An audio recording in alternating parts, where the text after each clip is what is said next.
Hello दोस्तों, आप सभी का स्वागत है आपके अपने चैनल अमन एस क्लासेस में। तो बताइए आप लोग कैसे हैं। मैं आशा करता हूँ आप सभी लोग बढ़िया होंगे। तो चलिए स्टार्ट करते हैं। आज है आपकी प्रश्नावली 8.1 का क्वेश्चन नंबर 13। देखिए पढ़ते हैं क्या कह रहा है। इसमें कह रहा है कि एक समांतर चतुर्भुज के दो सम्मुख कोण। तो एक दो समांतर, ये देखो ये आपका क्या है, एक समांतर चतुर्भुज है।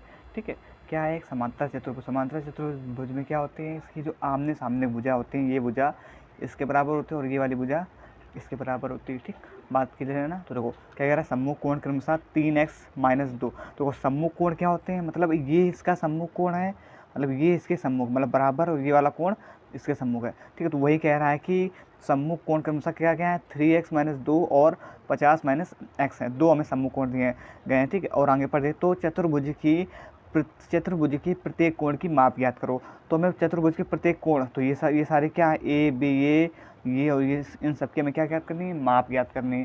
ठीक है, तो देखो हमें यहाँ पर क्या, हमें दो चीज़ दी गई है।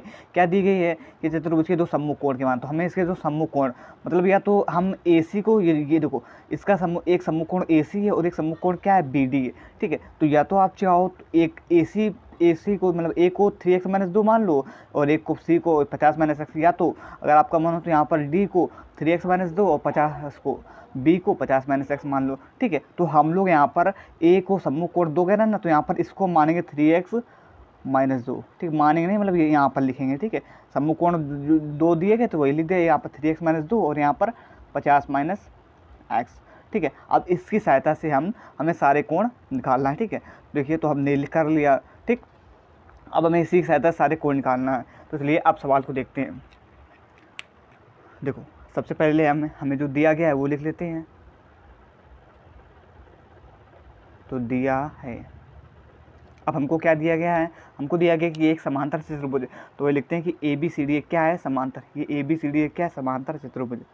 तो ABCD एक समांतर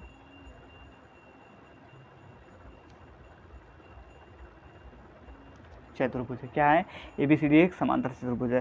ठीक है, अब देखो हमने क्या कहा, ये दोनों सम्मुख कोण, ये A C के सम्मुख है और B D के, मतलब ये दोनों कोण, ये वाला इसके बराबर और ये वाला इसके बराबर है। तो हम यहाँ पर ये भी कह सकते हैं कि जो कोण A बराबर से कोण C के और कोण B बराबर कोण D के। ठीक, क्योंकि ये आपस में सम्मुख कोण है, तो यही सम्मुख कोण होते हैं। तो यहाँ पर वैसे लिखेंगे कि कोण A बराबर इसके है कोण C के।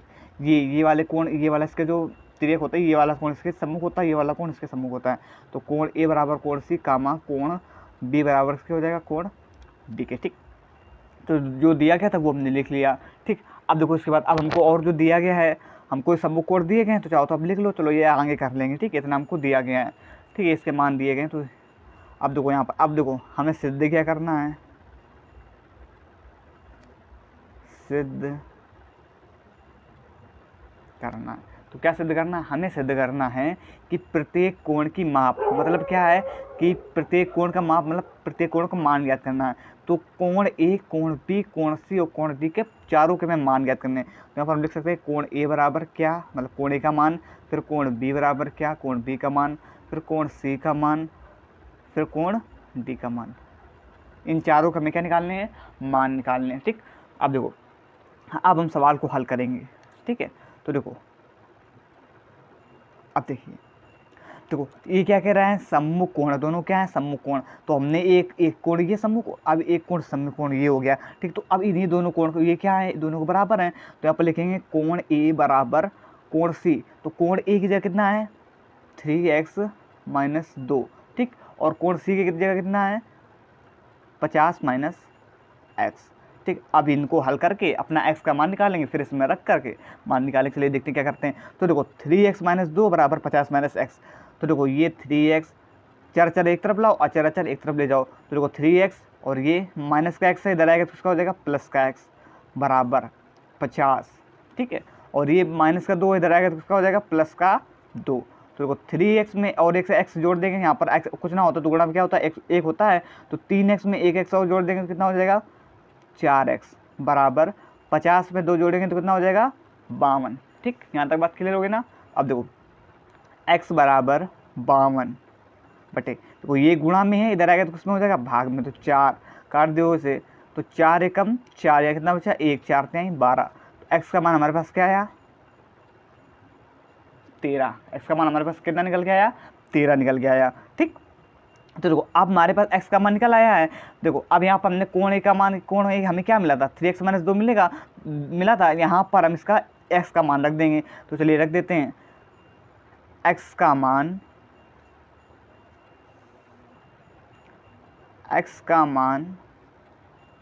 कोण ए में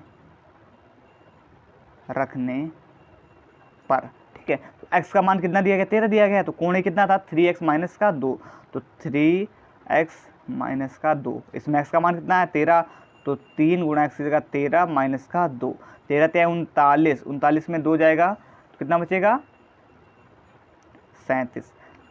तो हमारे पास a का मान, कोण ए का मान कितना आया 37 आया। कोण ए का मान कितना आया 37, हमारे पास कोण ए का मान आया। तो देखो कोण ए और कोण सी दोनों क्या थे बराबर थे, तो जब कोण ए का मान 37 है तो कोण सी का भी मान कितना हो जाएगा 37 हो जाएगा। सिंपल सी बात है, क्योंकि दोनों क्या सम्मुख कोण थे, तो इसका भी मान अगर एक कोण ए का मान 37 है तो कोण सी का भी मान कितना हो जाएगा 37। तो कोण ए 37 अंश, तो कोण सी बराबर भी 37 अंश, क्योंकि दोनों क्या है बराबर। और यहाँ पर देखो ऊपर हम लिख भी चुके हैं कि कोण ए बराबर कोण सी। ठीक, तो हमने कोण ए और कोण इसके और उसके मान निकाल लिए। अब हमारे पास बचे दो मान, बी और डी के मान निकालना है। तो चलिए अब इसके भी मान निकाल लेते हैं। तो देखो अब आगे, तो देखो ये देखो हमने इसके मान निकाल लिया। अब देखो ये क्या है एक समांतर चतुर्भुज है। ठीक है, तो समांतर चतुर्भुज में संगत अंतःकोण, संगत अंतःकोण कौन कौन से हैं, ये ए और डी, ये क्या है संगत अंतःकोण, मतलब ये संगत अंतःकोण है। ठीक, तो इनके जो संगत अंतःकोण जो होता है इनका जो योग होता है सदैव कितना होता है, इन दोनों का योग कितना होता है 180 अंश। मतलब जो कोण ए और कोण डी, बात ध्यान समझना, कोण ए और कोण डी क्या है दोनों संगत अंतःकोण, ये एक समांतर चतुर्भुज है। ठीक है, और इसमें जो कोण ए और कोण डी क्या है एक संगत अंतःकोण है। और संगत अंतःकोण के योग का जो संगत अंतःकोण होते हैं उनको दोनों का योग कितना होता है सदैव 180 अंश होता है। ठीक, बात क्लियर हो गई ना। तो वही चीज़ यहाँ पर हम लिखेंगे, क्या लिखेंगे कि कोण ए, ये वाला कोण ए प्लस कौन सा कोण डी बराबर कितना हुआ 180 अंश। कारण क्योंकि ये समांतर लिख देते हैं, समांतर चतुर्भुज के संगत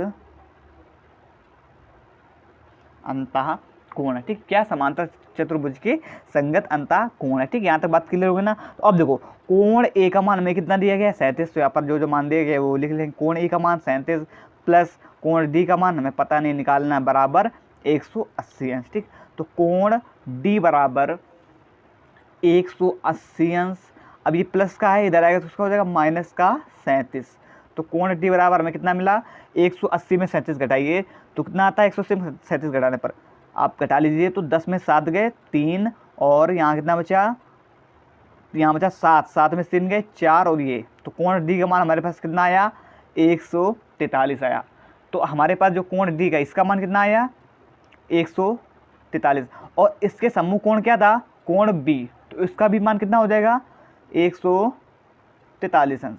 ठीक, बात समझ में आई नहीं आई, चलिए फिर देखते कैसे हमने डी बी दोनों के मान जो बराबर क्यों रखे। देखो हम यहाँ पर ऊपर दिखा चुके हैं कि कोण बी बराबर कोण डी, मतलब या तो कोण डी बराबर कोण बी, मतलब जो मान कोण बी का होगा वही मान किसका होगा कोण डी का होगा। ठीक, ये बात समझ में आई। तो वही से हमने यहाँ पर की, क्योंकि ये क्या है सम्मुख कोण है, बराबर कोण है। ठीक, जैसे ये ए सी दोनों सम्मुख कोण थे, जैसे जितना मान इसका था उतना मान उसका, या उसी प्रकार दोनों ए सी और बी डी क्या है सम्मुख कोण, आपस में सम्मुख कोण है, और ये वाला बी कोण डी के सम्मुख कोण है। ठीक है, तो जो मान इसका होगा वही मान इसका होगा, या जो मान इसका होगा वही मान इसका होगा। अगर आपको ठीक है समझ में आ गया ना, बात समझ में आ गई। अगर आपको कोई दिक्कत लग रही है तो आप फिर से एक बार रिमाइंड करके देख लीजिए, तो बात समझ में आ गई।